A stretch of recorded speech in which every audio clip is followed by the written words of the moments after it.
I am John, 32 years old, and married for the last 4 years to Zoe, age 30. We met at college in the second year.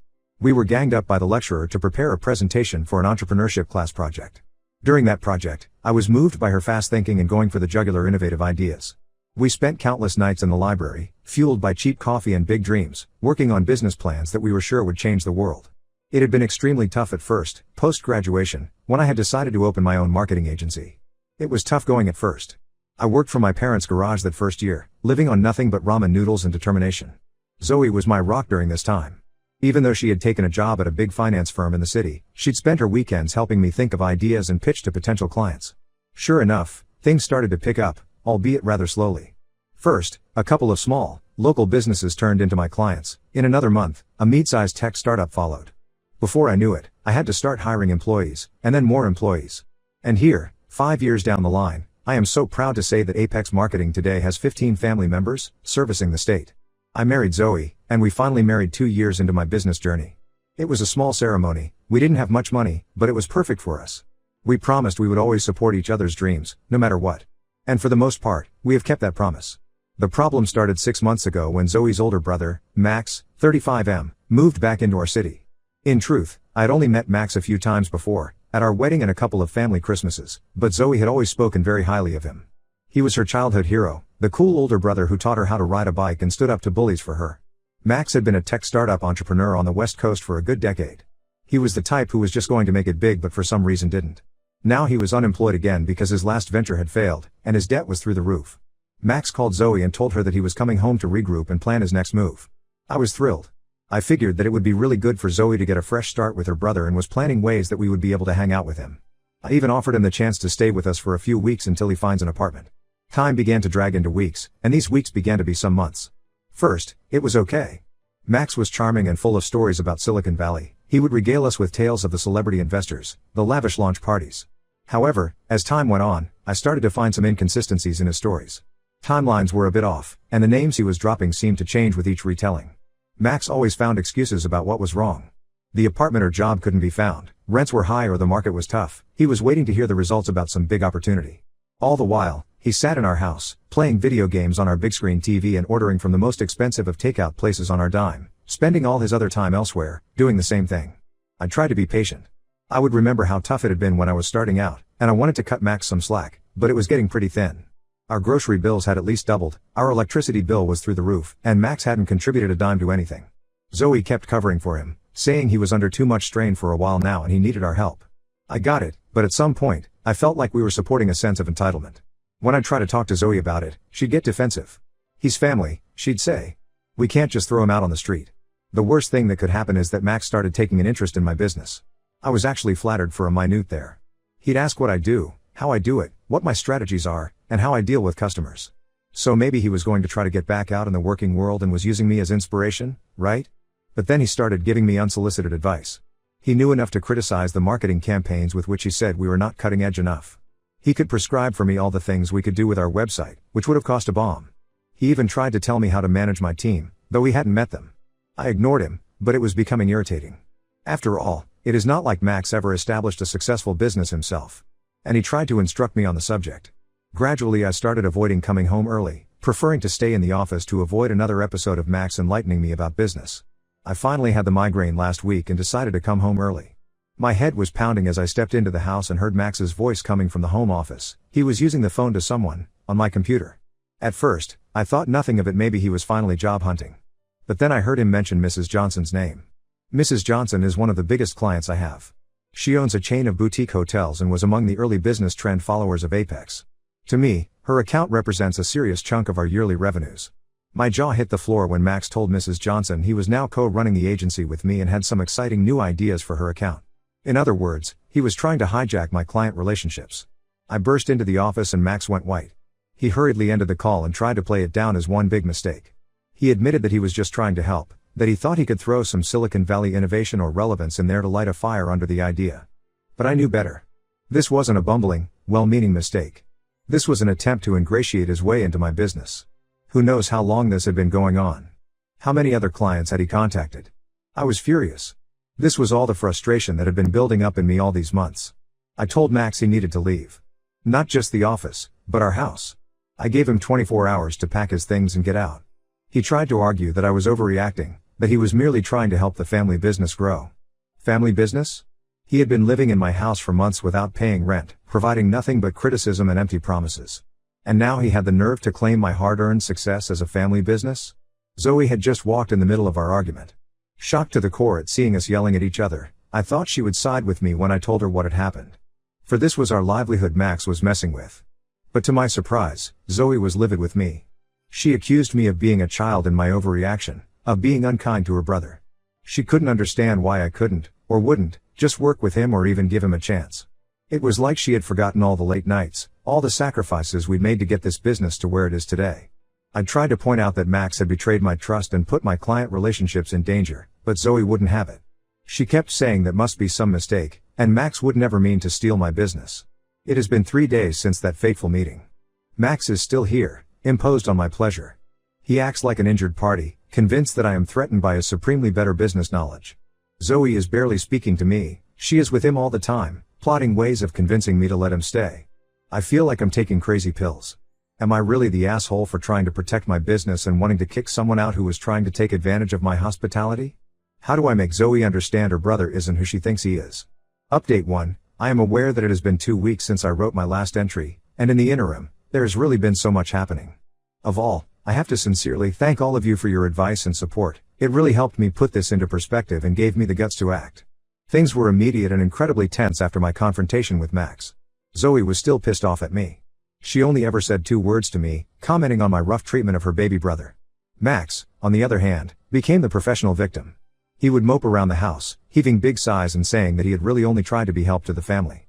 So, I decided to take a step back, gather more information before making a drastic move.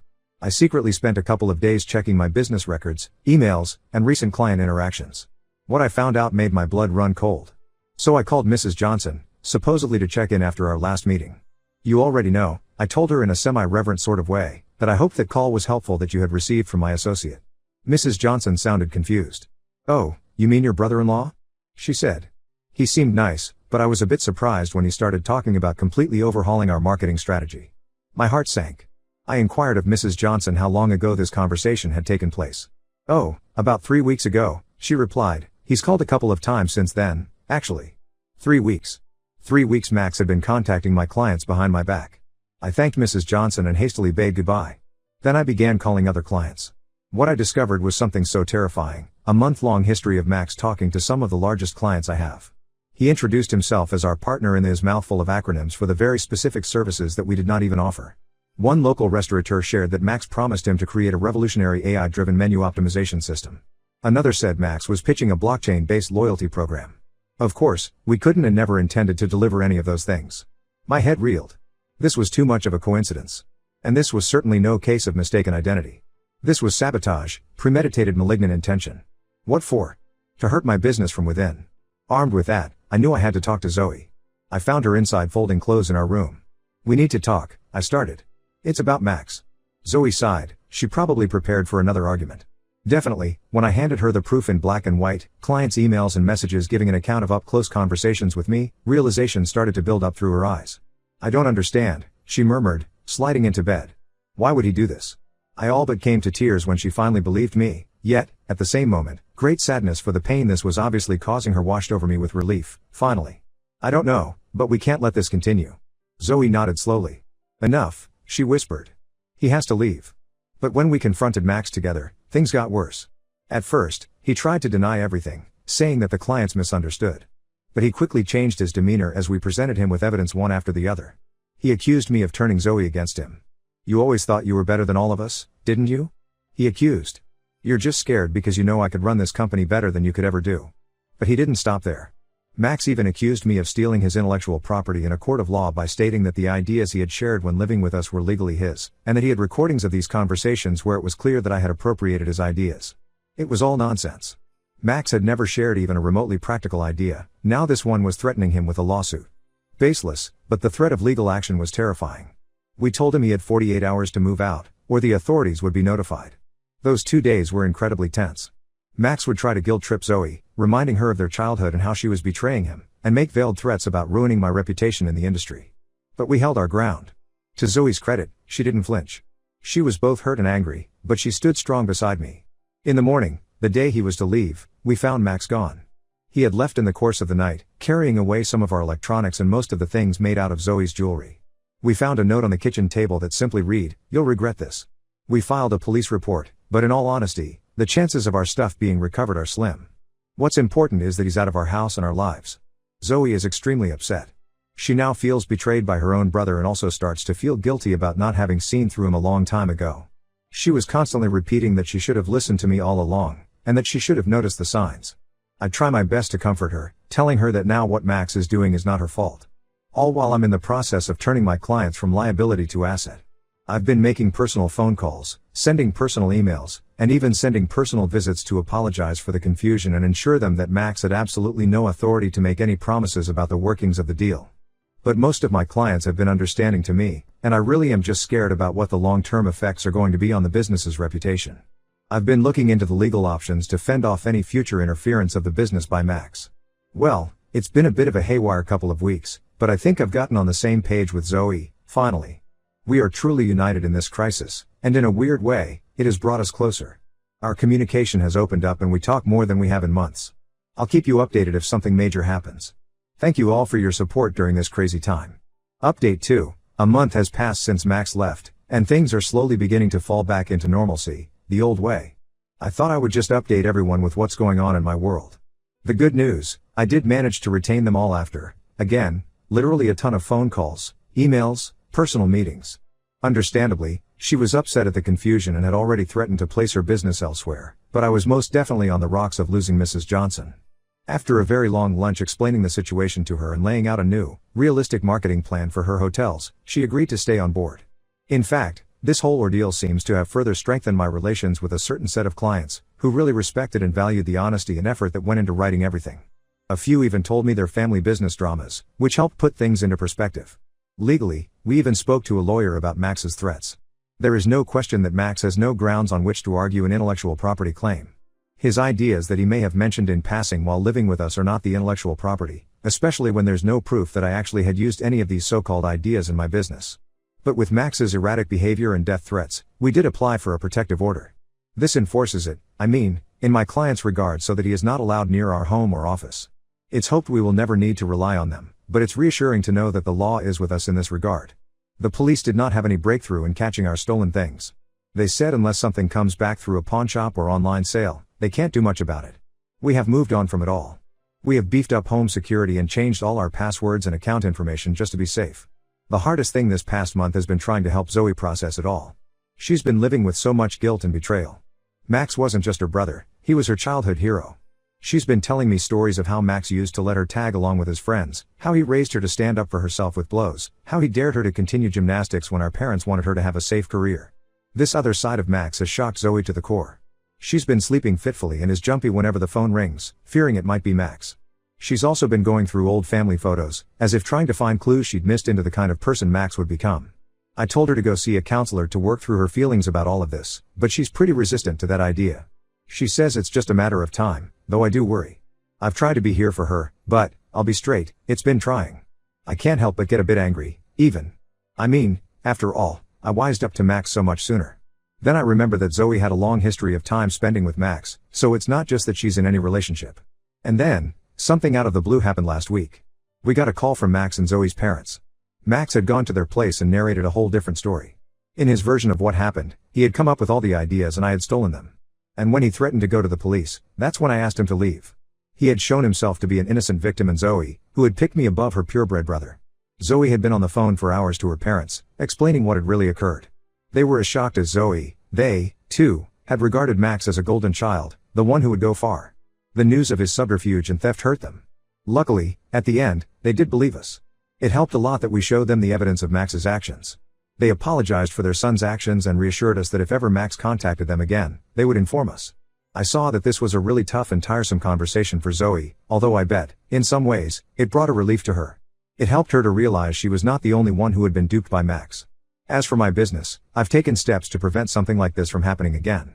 I have put very stringent privacy guidelines in place and all my workers appreciate the need to button their lips about our clients.